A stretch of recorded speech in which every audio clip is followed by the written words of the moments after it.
Welcome, beautiful people. Good day and welcome to another new day of the program, The Conversation, coming to you from TV 360 here in Lagos, Nigeria. My name is Nelson Ekujimi, and I have with me in the studio today Comrade Razak Olade Olokoba, popularly called RKO. Comrade Olokoba, you're welcome to the program. Thank you very much. Good day. Thank you very much for joining us. The Conversation, like we all know, is a topical issues program on happenings within Nigeria and outside, in the diaspora. And top of the bill today, we want to look at the imbroglio, or should I say the impasse in Nigeria's oil industry. Since the coming on stream of the Dangote refinery, it has been one day, one trouble. When the refinery was coming on stream, a lot of Nigerians innocently believed that the coming on stream of the Dangote refinery will lead to a reduction in the price of PMS. But alas, that is not the case. But the reality on ground is that the product from which PMS is produced is an international product, and it is priced in dollars, even though the Nigerian government has directed the oil company, the Nigerian National Petroleum Company Limited, NNPCL, to sell crude oil to Dangote refinery in naira, so as to ease the pressure of sourcing for dollars. But as we speak, independent marketers are saying they cannot access product from Dangote refinery because imported PMS is cheaper. And just last week, or just sometime during the week, the Dangote refinery management came out and said they were calling for the government to put a stop to the importation of petrol, that they have more than enough, that the local buyers are not buying from them. The local buyers themselves have told us from fillers that the conditions attached to the purchase from Dangote is too stringent for them. So, formerly, the pressure was on NNPCL.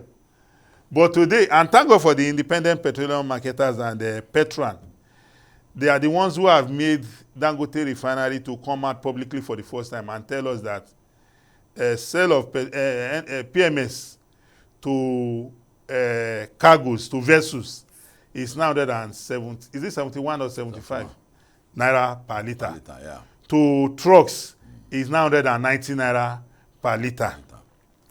And we also had this information that to purchase from Dangote refinery for vessel or for trucks, that the buyers must buy a minimum of 1 million liters. But you and I know very well that liquidity is a big problem in every business. Yeah. So that might be difficult for them to, yes. Yeah. So as we speak now, it's like the independent marketers are assessing Dangote products through the credit line of NNPCL. Yeah. So you want to ask that what is it about Dangote refinery PMS that has made it to become a commodity that is not easily accessible by the independent marketers? The most important thing at this moment is how do we come out of these complications?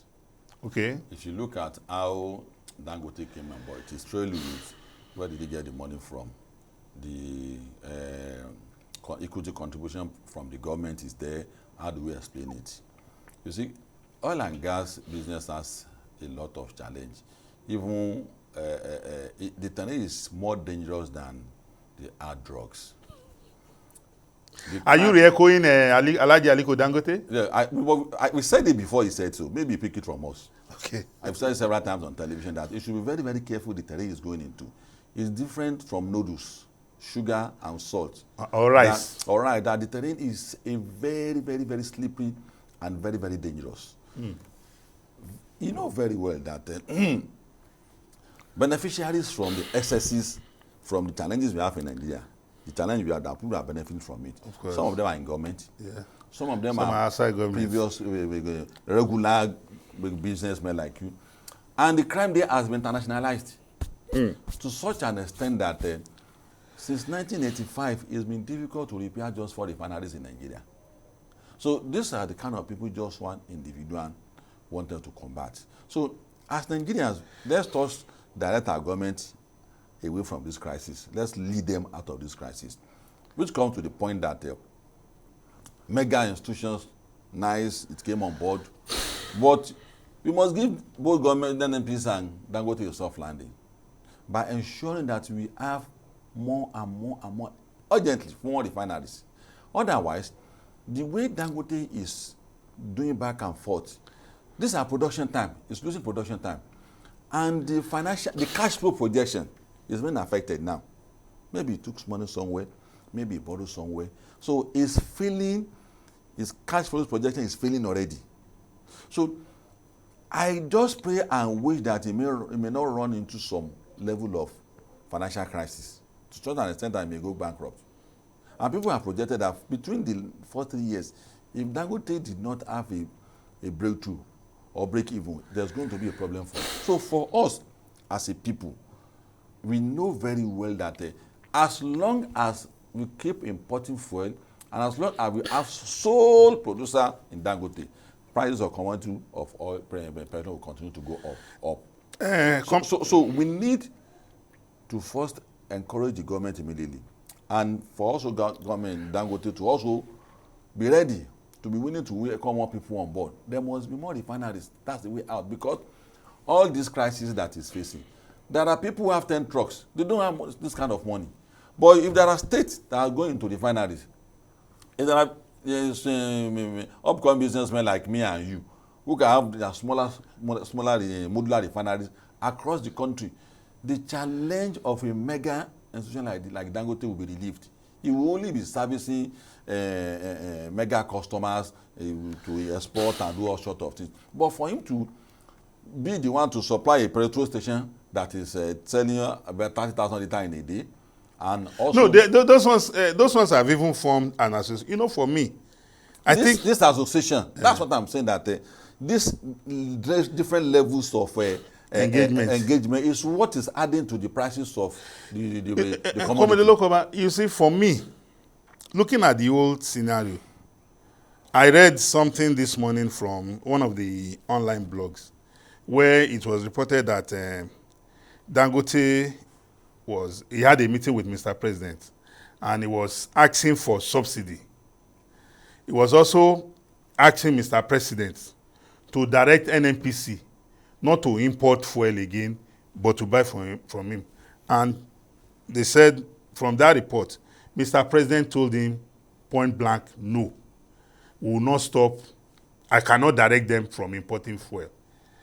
What will happen is that I want the market to be competitive, because under the 2021 PIA Act, it calls for full deregulation of the market such that supplies, if you want to produce locally, produce.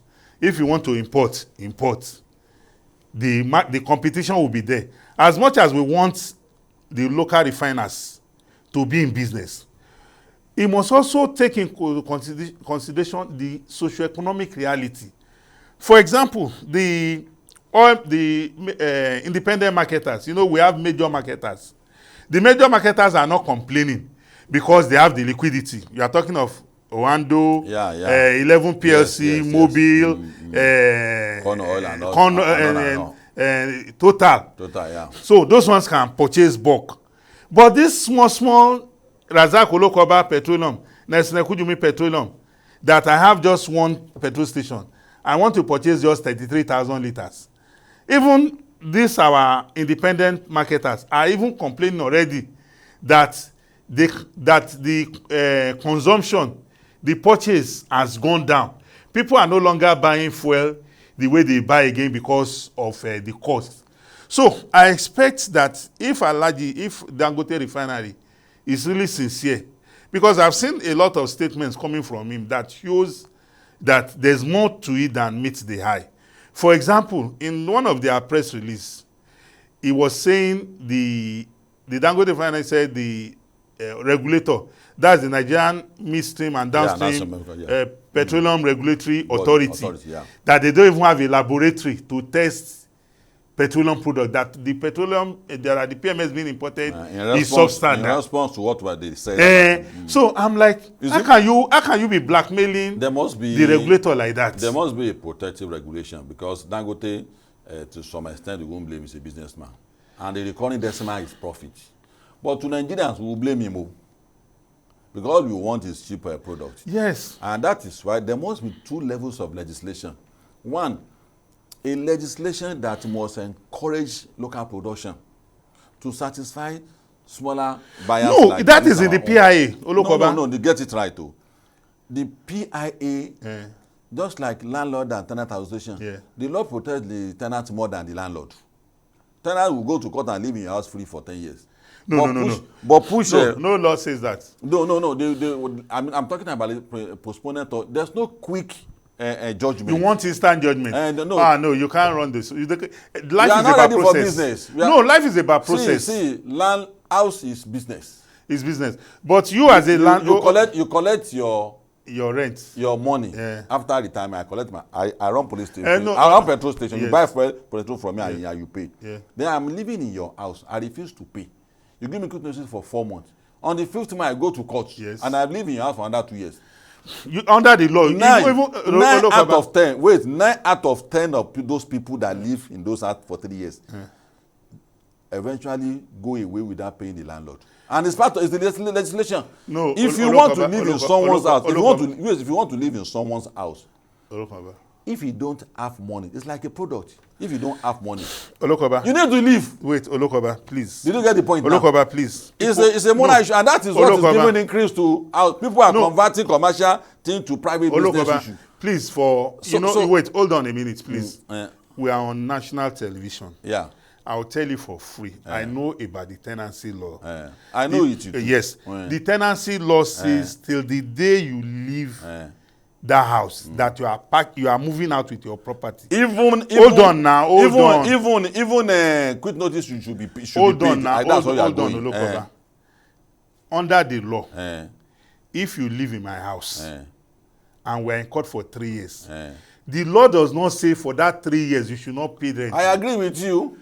But if on my own you are moving out and I allow you to move, is at my own discretion. That's not what the law. So we must get that very clear. That's what I'm saying. 9 out of those cases, the people end up walking away. Because hold on, Olokoba. Not because there's no. The law is clear. There's no there's no security to be able to enforce that law for the landlord to be able to collect his money. Says who? And that is why it happens. It happens. I know you have many houses. But in all those houses you have, don't you have this kind of challenge? No, Olokoba. Are you saying you don't have all this challenge? Kind of challenge? No, you see, you know why wait, hold on a minute. Just a minute. The point I'm just making is that a law that if you have expressed intention not to live in someone's house gives you the liberty to go immediately. If it is a landlord that says you should go, he gives you 6 months. But in most cases, that's not the case. The people who refuse to pay your rent and set wrong priorities. But Olokoba, can I tell you one thing for free? Is that if as a tenant, I'm in court with my landlord or I'm in court with my tenant, within the course of that case, if I make a prayer, the court, because it's there in the law, that even till the last day that you are living, you must pay that rent. But a lot of times, like you have said, people walk away with it. Yes. It's because it's at your own discretion. It's not at the discretion. Because while the judgment is going on, lawyers most cases create obstacles from collecting rent. And they do that to so many landlords. So in this case too, it's similar to what is happening now. But do you know that if I get a judgment to evict you, I can confiscate your property, and the property will be the court sheriff and bailiff will come and I have 10 cases like that are still in court for 2 years. 10 years. The judiciary and that is the kind of now. That's fair. It should be hastened in such a way that the people who invest in this property will not be justly or unjustly punished. So this same law in the law that protects people that are bringing more fuel to sell protects them more than many people want to who produce are it. doing. Yes, if you look at the law very well, and that's the area of challenge. Olokoba, And if you want to, if you want to protect Dangote, okay, you must do more of such, because as long as it's the sole producer now, he's in trouble. Okay, Olokoba, hold your thoughts. Well, ladies and gentlemen, this is where we want to call it a wrap on the first stanza of the program. We'll go on a short break. We'll be right back to continue. Please stay tuned with us on TV, on the conversation coming to you from TV 360 here in Lagos, Nigeria. We'll be right back shortly.